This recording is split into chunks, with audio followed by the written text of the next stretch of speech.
I should be down there with you. Come on down. Come on down. I'm going to take a seat. Well, I just felt during the course of the week, we've been challenging our guys all week. The most physical team that showed up to the stadium would probably win the game. I know they're built on the way they rush the football and the way that they defend the run. So I really challenged our guys all week to kind of hop into that mode. Same principle. I really, this year is a process, right? We keep learning, we keep getting our stuff, putting our best foot forward. The part that I really, even to our message last night, at times this year we've been, tough, right?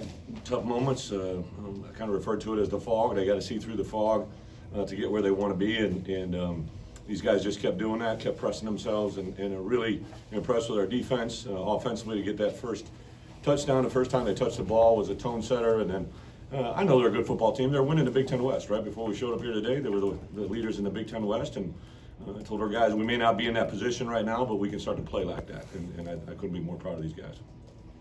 Open it up for questions. Yes, Bret, you guys have 2 ranked wins on the road, and then other games like home games you guys have struggled. How do you balance understanding the steps you're taking, but also kind of seeing how close some of the other ones are? I get it. I totally understand it, right? Like, so kind of this, what I said in there, like, let's act like we've been here. Let's try to put 2 together. If we don't win this week, we're in trouble, right? It's a bye week. But the formula isn't really different on a home or away. Just sometimes when you're dealing with a team that really is kind of finding their way, the way we want to win games, the way we can play. Sometimes it's a little bit easier on the road. They take that mentality of us against the world. I told those guys at halftime, well, before the game, I said, let's go get 2 quarters of work, come in and talk about it. And at halftime, we said a half day of work is done. Let's see what we can do. And our defense especially just kept answering the bell. I thought offensively did enough to, overcome tough moments. Again, a couple penalties hurt us. But there in the end, right, the game is in the hands of Blake Hayes, and he, puts it down there on the 1-yard line, and Taylon Letzi, who's probably the guy on the roster no one knows anything about except for the people from Illinois, and he downs the ball on the 1, and it was a big play, to have him start that way. So, like I've said all along, it's kind of the bad news bears, right? Nobody really knows these guys' names, but they just keep playing and fighting and competing, and it's a fun group to be around. 33 carries is obviously a lot for Chase, but Yeah. what has led you to believe that he can be that physical 25, 30 carry back? Well, obviously we weren't advertising it, but I felt bad. Josh McCray he's had a flu bug really the last 2 weeks, and you could tell he wasn't himself. We did plan on getting Jakari in there and giving him a chance to do it, but Chase just, continues to be impressive. We got to be smart about that. He won't hit a soul this week, I promise you. So I think he's a very talented player, and he kind of thrives on it. He doesn't want to get out of there. But I thought a couple key passes by BP today. The first play with Barnes there to hit him in the back of the end zone, great read. And then how about that, right? Like to get Casey. Tip Ryman into that position. It was the first time to really have a significant catch, be a touchdown on the road at Minnesota, and being from South Dakota, just like couldn't have scripted it up any better for him. Coach, but big stops on 3rd and 4th down. Yeah. Where's that mentality come from these guys? I give a lot of credit to our defensive players, our defensive coaches, Ryan, J-Mo, Andy Boo, Kevin Kane, Aaron Henry. They just keep sawing wood, man. They're in that little dungeon in our office that's right outside my office, and those guys just camp out in there and they grind it. You guys have seen it, I'm sure. Like I think back to that Penn State game and the diligence that they prepare and the craft that they put in front of our players. Ryan went back 3 years to watch a 2-point play. That's just kind of what he is. Extremely talented coaches and players that have bought into him 100 times over. Bret, you guys were 5 minutes away from the first Big Ten shutout for Illinois in 20 years. I know you were impressed with Ryan as a candidate. Like, what's impressed you most since he's been here and been the DC? Ryan has 2 things, 2 critical things. A, he's extremely intelligent, and B, he's got great presence. I would even say, like, the first time when you meet Ryan, I'm sure you guys have, he's kind of a demeanor that doesn't really showcase what he is, like when you first meet him. Now when you're around him, and our players feed off his energy. It's a really fun crew to be around. And what I love about Ryan, he's the first one that gives a lot of credit to the other coaches. Like he's talked all along how he loves the support of the coaches and the ideas and the thoughts. And if you're on the headset, the chatter that's going on is just extremely high level. So I think there's a lot of positive going in the right direction in that room. Go ahead. What did you get that first touchdown in the first quarter today of the season? How did that help you what you guys were to do? Yeah, really challenge the offensive guys. It was one of their first goals this week. We always talk about 3 keys on offense, defense, special teams, and our first one was score early. I gave them a stat too that one of the things I constantly look at is indicators before the game is played, and one of the things that we look at is play from ahead, right? In Minnesota, just the way they're wired, I believe since 2018, when they're leading at the end of the first quarter, and when they're in turnover margin, their winning percentage is almost through the roof. If they're behind at the end of the first quarter and it kind of progresses after that, the results are in our favor, right? So we really wanted to get on the board first, have a couple big stops early, and kind of let the game play out.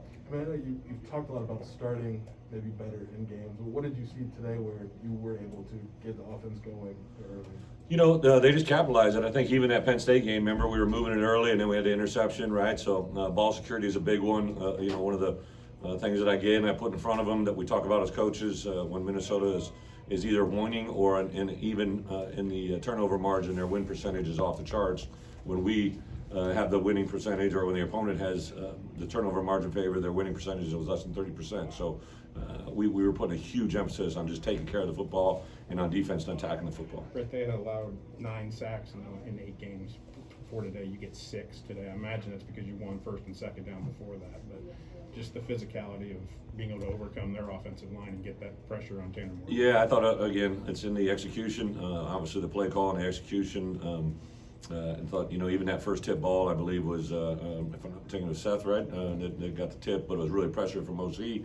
I can't wait to watch the film on the personal foul and roughing, right? So I didn't see that one, but I know the refs don't make mistakes, so we'll take that one and go. But I think the most thing that's been impressive to me is the faith of these guys, right? To be a 3-6, now a 4-6 football team, and just the way they keep approaching things. I just been so impressed with their demeanor and what they've been able to do and how they've been able to do it. Brett, it's hard to put together the defense that gave up that many points to Virginia and UTSA, and the defense you guys have now had for all Big Ten play, basically. Yeah.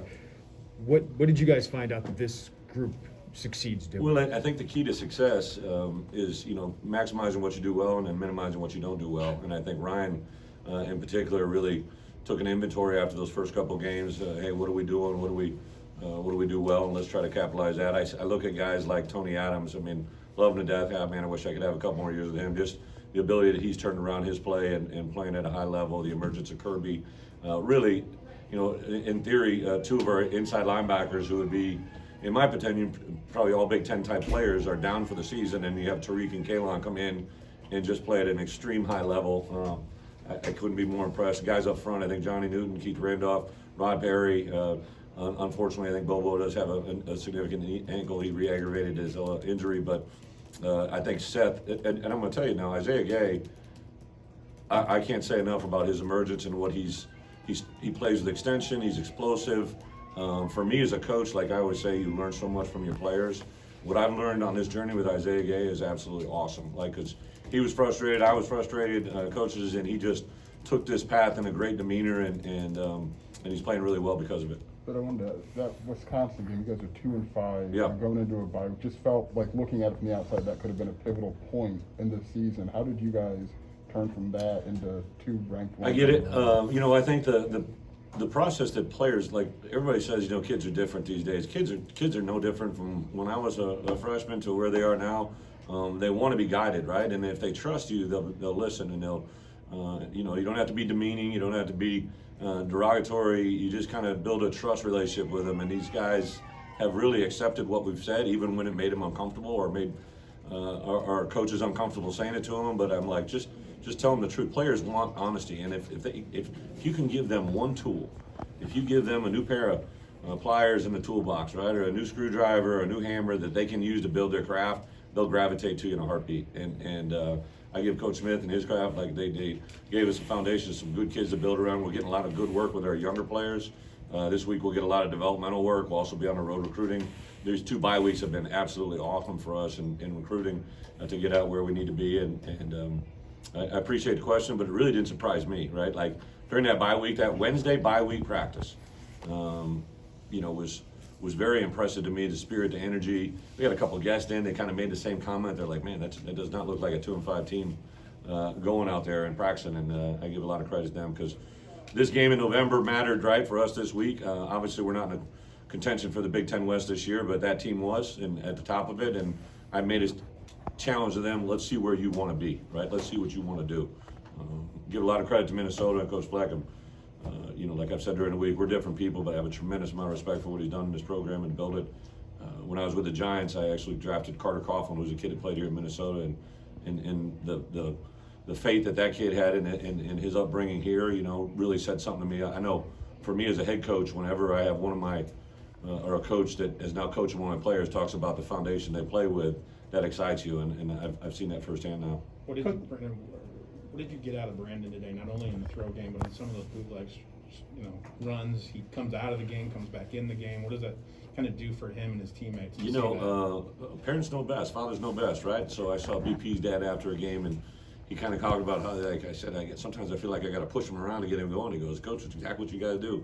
Make him get out there and run a little bit and get it going. And he got a little courageous there, a couple of them. I said, hey, there's nothing wrong with the hook slide here, my friend. But even, I think if you asked our kids, his demeanor this week, the last 2 weeks in practice have been outstanding. I just really thought he's kind of, we came in right after that Wisconsin game. I said, my friend, this is it, right? There's no more COVID, there's no more 7th years, right? Let's see what you got. And he's been awesome. I think the kids can feel it a little bit, and it's a fun group. The running game got off to a fast start, but then it became a little bit of a grind. Was that just Minnesota playing better defense? I think that, they made some adjustments, but we also did some things to hurt ourselves again. We got a couple fouls there, that hurt us.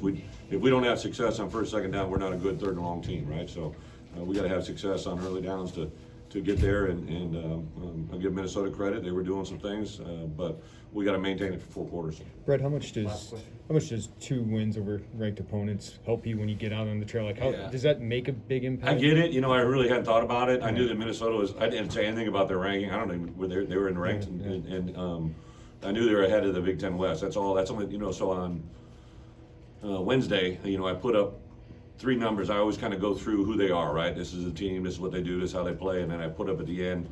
I put 3 and 5. Or 3 and 6, is that what we were? 3 and 6. I put up their record, and then I put up another record that we kind of talk about all the time in our building, 14-14, and that's what people thought of us for the year, right? They said we're 14 out of 14 people. So I keep putting those numbers out there to say, like, really no matters really matter except for the ones this weekend to go 1-0, right? And the 74 guys hopping on the plane that did this at Penn State, I said the same thing. Hey, we've been here, done that. Like, it's not like we got to go through this rodeo again. We've been able to do that. Robert, you don't want anything, man? You just got here. He already called last quarter. I'll give Robert one. I know you hustled, you little sweet ass. Okay, yes. Okay. It's probably already been asked, but I asked you Monday about 4th downs, 8 for 9, and now today 2 huge 4th down stops. Yeah. They I think the plan, the execution, and then I was going to go down 4th down. That was a big moment for everybody in the cyber world out there. But they kind of lined up in the double A gap, which is I just knew we were playing good defense and put it in the punting game. But yeah, I thought our defense today answered the challenge. Even that last drive. I knew where they were going with that ball, and we had a defense. I knew that Kirby was going to be in that middle, and I kind of, even on their touchdown play, I signaled to Kirby because I'm like, I knew they were going to run a bootleg, but he didn't get it across. Kirby looked at me, and I saw him talk to the other people, but we just didn't get it over to Sid. Thank you very much.